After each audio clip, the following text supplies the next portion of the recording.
Hello, Lady Trans Lovies. I'm your girl, Lady, bringing you your hottest news. If you're new in this channel, don't forget to subscribe, hit the like button, also leave a comment below. You cannot believe this.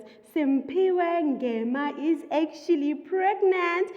She just posted on her Instagram page that they are expecting a baby. The caption went like, she actually posted a baby pump, and the caption went like, indeed, there is God in heaven. He wiped away my tears and gave me joy in abundance. You brought hope and purpose to my life.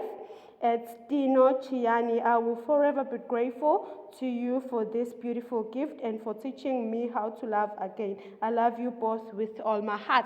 So, Simpiwe Ngema is actually expecting a very big congratulations to her.